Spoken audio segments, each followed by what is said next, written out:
কাজের লোক বাড়িতে আমাকে একা পেয়ে যেভাবে আমার সাথে কাজ করল। বন্ধুরা, গল্পটি সম্পূর্ণ শুনলে আপনাদের মেশিন দিয়ে টপ টপ করে পানি চলে আসবে। আপনারা হাতের কাজ করতে বাধ্য হবেন, তাই হাতের কাজ করার আগে হাতের কাছে টিস্যু রাখবেন এবং গল্পটি শোনার আগে কানে হেডফোন লাগিয়ে নিবেন। আমার নাম সুমেধা, বয়স ৩২ বছর। বিয়ে হয়েছে ১০ বছর, কিন্তু আজ পর্যন্ত আমি আমার স্বামীর কাছ থেকে সেই ভালোবাসা পাইনি যা একজন স্ত্রীর তার স্বামীর কাছ থেকে পাওয়া উচিত। আমার কাছে সবকিছু ছিল, টাকা, নাম, খ্যাতি, বাংলো, গাড়ি, চাকর, সহকারী, কিন্তু যা ছিল না তা হল স্বামীর ভালোবাসা, যার জন্য আমি সব সময় তৃষ্ণার্ত ছিলাম। আমার বাড়িতে শুধু আমি একা ছিলাম। শ্বশুর-শাশুড়ি ততদিনে ইন্তেকাল করেছিলেন। স্বামীর কোনো ভাই ছিল না, ২ বোন ছিল, তারাও বিয়ে করে চলে গিয়েছিল। এছাড়া বাড়িতে অনেক লোক ছিল, চাকর, ড্রাইভার, মালি, কিন্তু আমার স্বামী থাকা সত্ত্বেও তিনি ছিলেন না। বাড়িতে একজন ৩৮ বছর বয়সী চাকর ছিল, তার নাম আদিত্য। লম্বা, চওড়া বুক, কালো ত্বক, উঁচু মাংসপেশি এবং চোখে গভীর আকর্ষণ। সে শুধু একজন চাকর ছিল না, তার উপস্থিতিতে এমন কিছু ছিল যা আমার হৃদস্পন্দনের গতি বদলে দিত।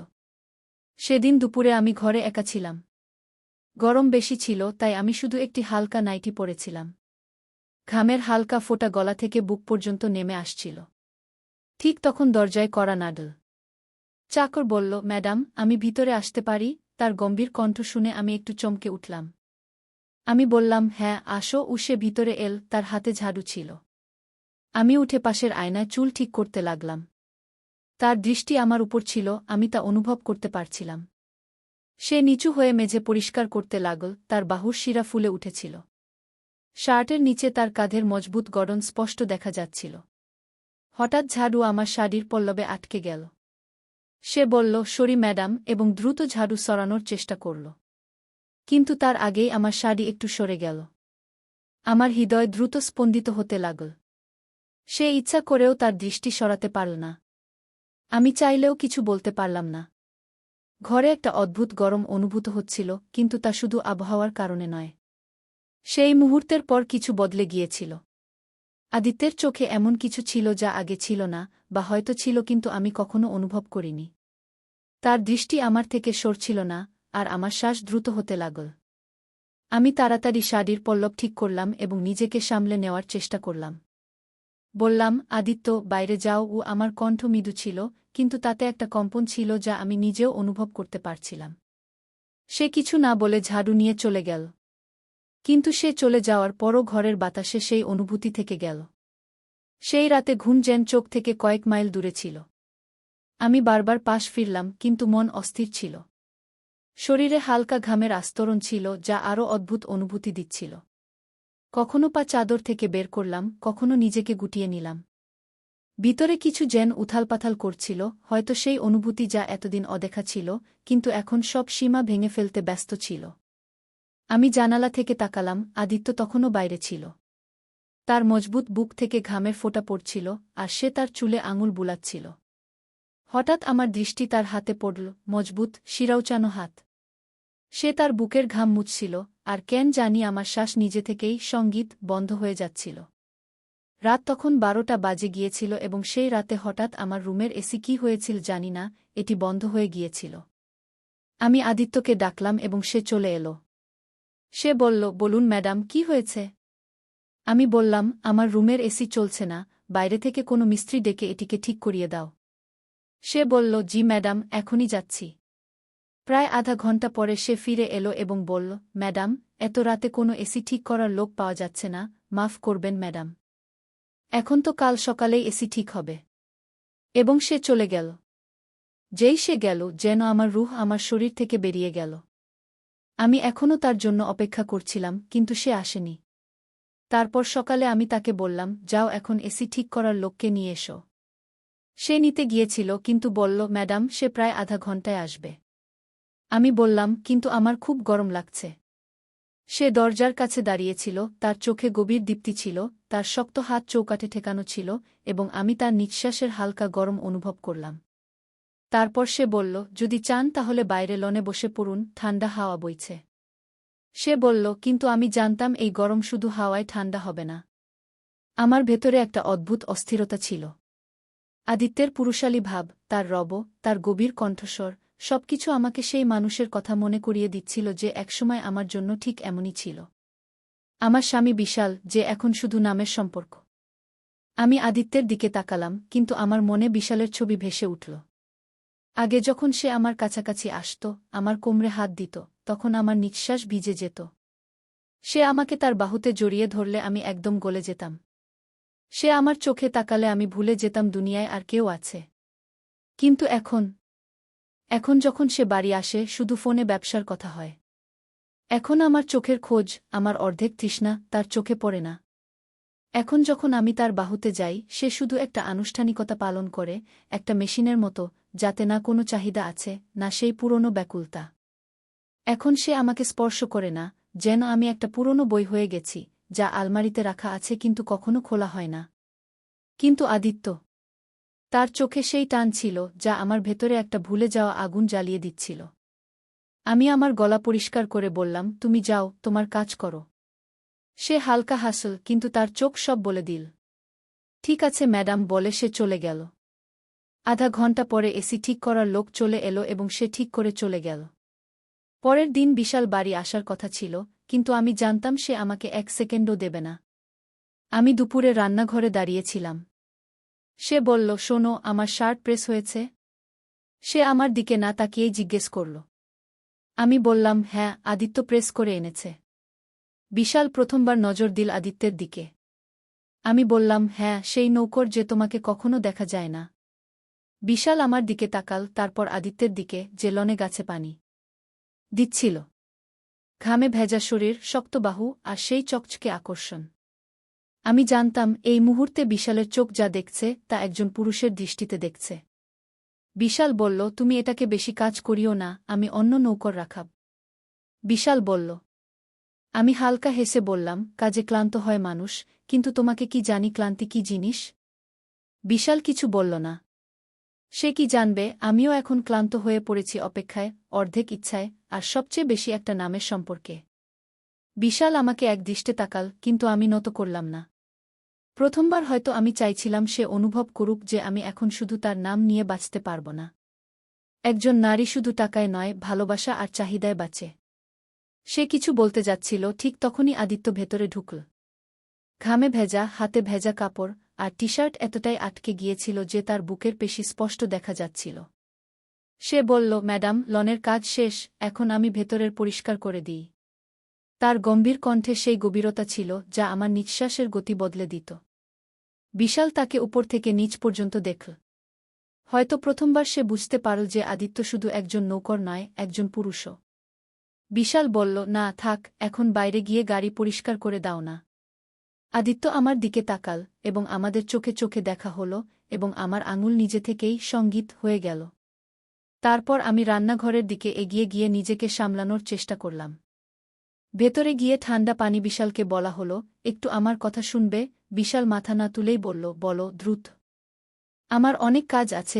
আমি গভীর শ্বাস নিয়ে ধীরে বললাম, কয়েকদিন ধরে ভাবছি আমরা কোথাও ঘুরতে যাই। বিশাল বিরক্ত হয়ে ল্যাপটপ বন্ধ করে আমার দিকে তাকাল। বিশাল বলল, সুমেধা, তুমি বুঝতে পারছ না? আমার এত সময় নেই যে ফালতু ঘুরে বেড়াব। যদি বোর হচ্ছ তাহলে কোনো কিটি পার্টি জয়েন করে নাও। ফালতু। আমার ভেতর কিছু ভেঙে গেল। আমি তার চোখে তাকালাম, কিন্তু সেখানে কোনো নরমি ছিল না, কোনো অনুভূতি ছিল না। আমি হালকা হাসিতে ব্যথা লুকিয়ে বললাম, তোমার মনে আছে আমাদের শেষ ডেট কবে হয়েছিল? বিশাল বিরক্তি নিয়ে বলল, এইসব বকবাক ছেড়ে দাও। যদি এতই রোমান্স চাও তাহলে কোনো মুভি দেখে নাও। প্লিজ, আমাকে ডিস্ট্রাক্ট করো না গে। এবার আমার চোখে পানি চলে এলো, কিন্তু আমি নিজেকে সামলে নিলাম। আমি বোকা ছিলাম যে এখনও বিশালের ভালোবাসা আর সময়ের জন্য তৃষ্ণার্ত ছিল। আমি ঠান্ডা স্বরে বললাম, ঠিক আছে, এখন আমি কখনো তোমাকে ডিস্টার্ব করব না। বিশাল আমার দিকে না তাকিয়েই বলল, গুড, এবং আবার ল্যাপটপ খুল। এই ছিল সেই মুহূর্ত যখন আমি শেষ চেষ্টা করেছিলাম। এখন আমি বুঝে গিয়েছিলাম এই সম্পর্কে আর কিছু অবশিষ্ট নেই। সন্ধ্যায় আমি লনে বসেছিলাম, আর আদিত্য সেখানে পানি দিচ্ছিল। আমার নজর অন্যমনস্কভাবে তার দিকে চলে গেল। শরীরে বয়ে যাওয়া ঘাম, মজবুত কাঁধ, আর মুখে এক অন্যরকম আত্মবিশ্বাস। আমি অনুভব করলাম আদিত্য কখনো আমার সাথে রুক্ষ আচরণ করেনি। সে শুধু ম্যাডাম ম্যাডাম করেই চলত। সে সবসময় আমার চোখের দুঃখ পড়তে পেরেছে, সবসময় আমার প্রতিটি প্রশ্নের উত্তর না বলেই দিয়ে দিয়েছে। ঠিক তখনই সে আমার দিকে তাকাল। আদিত্য বলল, ম্যাডাম, আপনি ঠিক লাগছেন না। গিয়ে আমি হালকা হাসার চেষ্টা করলাম। ঠিক আছি আদিত্য, শুধু একটু খালি খালি লাগছে। সে কিছু বলল না, শুধু নিঃশব্দে আমার দিকে তাকিয়ে রইল। কিন্তু আমি জানতাম এখন আমাকে এই খালিপন পূরণ করতে হবে। আমি আমার মনোযোগ বিশাল থেকে সরিয়ে আদিত্যের দিকে দিলাম। এখন আদিত্য আগের মতো ছিল না। সে শুধু আমার নকর ছিল না, বরং আমার একাকিত্বের গভীরতম সাক্ষী হয়ে গিয়েছিল। এখন তার চোখে সেই হিচকিচানি ছিল না যা আগে ছিল। এখন সেখানে অন্য কিছু ছিল, এক অকথিত আকাঙ্ক্ষা যা ধীরে ধীরে আমাদের সীমানা মুছে দিচ্ছিল। এখন যখনই সে আমার পাশ দিয়ে যেত, তার দৃষ্টি আমাকে অনুভব করতে বাধ্য করত। সে আগের চেয়ে বেশি আমার খেয়াল রাখতে শুরু করেছিল। যদি আমি ক্লান্ত থাকতাম, তাহলে না বলেই আমার জন্য ঠান্ডা পানি নিয়ে আসত। যদি আমার তবিয়ত ঠিক না লাগত, তাহলে হালকা স্বরে জিজ্ঞাসা করত, ম্যাডাম, মাথা টিপে দেব? যদি আমি দুঃখিত থাকতাম, তাহলে শুধু পাশে দাঁড়িয়ে থাকত। যেন এখন সে আমার নীরবতা পড়তে শিখে গিয়েছে। একদিনের কথা, গরম খুব বেশি ছিল, আর আমি ক্লান্ত ছিলাম। শাড়ির পল্লু একটু ঢিলা করে আমি নিজেকে একটু আরাম দেবার চেষ্টা করলাম। নাজুক গলায় কিছু ঘামের ফোঁটা চমকাতে লাগল, আর আমি ঘাম মুছতে তোয়ালে খুঁজছিলাম। ঠিক তখনই আদিত্য এগিয়ে এসে বলল, ম্যাডাম, নিন। আমি দেখলাম তার হাতে ঠান্ডা ভেজা কাপড়। আমি তা নেবার জন্য হাত বাড়ালাম, কিন্তু সে নিজেই কাপড়টা আমার কবজিতে রাখল। তার আঙুল হালকা করে আমার ত্বক স্পর্শ করল, আর এক অদ্ভুত শিহরণ আমার ভেতর দিয়ে ছুটে গেল। আমি চমকে তার চোখে তাকালাম। সে এখন আমাকে একজন নকরের মতো নয়, একজন নারীর মতো দেখছিল। পরদিন সন্ধ্যায় আমি লনে বসেছিলাম। হালকা বাতাস বইছিল, কিন্তু আমার হৃদস্পন্দন দ্রুত ছিল। ঠিক তখনই আদিত্য ভেতর থেকে বেরিয়ে এলো, শার্টের উপরের দুটি বোতাম খোলা, ঘামে ভেজা চকচকে ত্বক, আর মজবুত কাঁধ। সে আমার কাছে এসে দাঁড়াল। আদিত্য ধীর স্বরে বলল, ম্যাডাম, আপনার খুব গরম লাগছে। আমি হালকা হেসে বললাম, তুমি কিভাবে জানলে? সে নিচু হয়ে টেবিল থেকে পানি আমি কেঁদে ফেললাম, আর্তনাদ করে। আমি বললাম, আমার কারও প্রয়োজন আছে। আদিত্যও। আমি তার প্রশস্ত বুকের সাথে লেগেছিলাম, তার উষ্ণ নিঃশ্বাস আমার গলায় লাগছিল। তার শক্ত হাতগুলি ধীরে ধীরে আমার পিঠে জড়িয়ে ধরল। আমি কাঁপা গলায় বললাম, আমি খুব একা আদিত্য। বছরের পর বছর এই সম্পর্কে, এই বাড়িতে আমি শুধু নামের স্ত্রী হয়ে থেকেছি। কেউ আমাকে বোঝে না, কেউ আমার প্রয়োজনীয়তার খেয়াল রাখে না। আমি ধীরে ধীরে তার মুখ আমার হাতে নিলাম। কিন্তু তুমি তো আমাকে বোঝো না আদিত্য। আদিত্য চুপ ছিল, কিন্তু তার চোখ অনেক কিছু বলছিল। কিছুক্ষণ নীরবতার পর সে আমার হাত তার হাতে শক্ত করে ধরে ফেলল। আদিত্য ধীরে বলল, যখনই আপনি দুঃখিত হতেন, যখনই আপনার চোখে হতাশা দেখতাম, আমার ব্যথা হতো। ম্যাডাম। তার গলার আওয়াজ ভারী ছিল, যেন বছরের ব্যথা তাতে ভরা।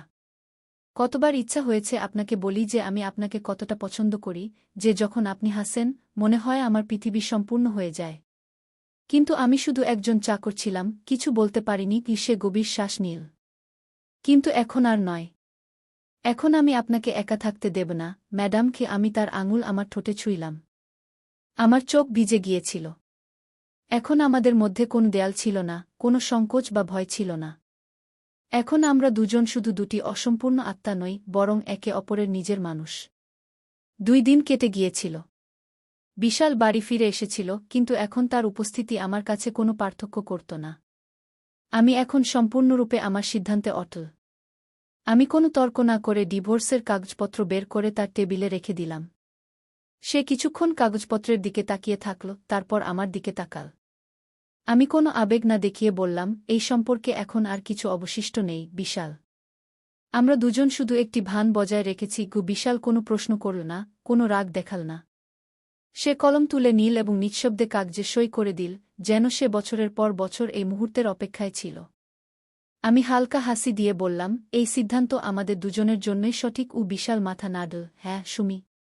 সম্ভবত এটা অনেক আগেই হয়ে যাওয়া উচিত ছিল। ঠিক সেই দিনই আমি বিশাল থেকে আমার অংশ নিলাম এবং এই শহর ছেড়ে যাওয়ার সিদ্ধান্ত নিলাম। এখন আমি অন্য কোথাও যেতে চেয়েছিলাম, যেখানে আমি শুধু কারও স্ত্রী নই, বরং একটি সুখী নারী হয়ে থাকতে পারি। আমি একটি নতুন শহর বেছে নিলাম, নতুন বাড়ি নিলাম, এবং সবচেয়ে বড় কথা, আমি আদিত্যকে আমার সাথে নিয়ে গেলাম। এখন সে শুধু আমার চাকর ছিল না, এখন সে আমার সঙ্গী ছিল। আমরা কোনো ধুমধাম ছাড়াই সরলভাবে বিয়ে করলাম। এখন আমি এমন একজন নারী ছিলাম যাকে তার সঙ্গী তার চোখে ধরে রাখত। এখন কোনো অবহেলা ছিল না, কোনো অভিযোগ ছিল না। এখন যখন আমি ক্লান্ত হতাম, আমার জন্য একটি কাঁধ থাকত। এখন যখন আমি হাসতাম, আমার হাসিতে কেউ শরিক হতো। বিয়ের কয়েক মাস পর আমার জীবনের সবচেয়ে বড় সুখ এল, আমি গর্ভবতী ছিলাম। যখন আমি এই খবর আদিত্যকে দিলাম, তার চোখ খুশিতে জ্বলে উঠল। সে আমাকে তার বাহুতে জড়িয়ে ধরে হালকা হাসি দিয়ে বলল, এখন আমি তোমাকে কখনো একা রাখব না। কি কয়েক মাস পর আমি যমজ 2 ছেলের মা হলাম। এখন আমার জীবন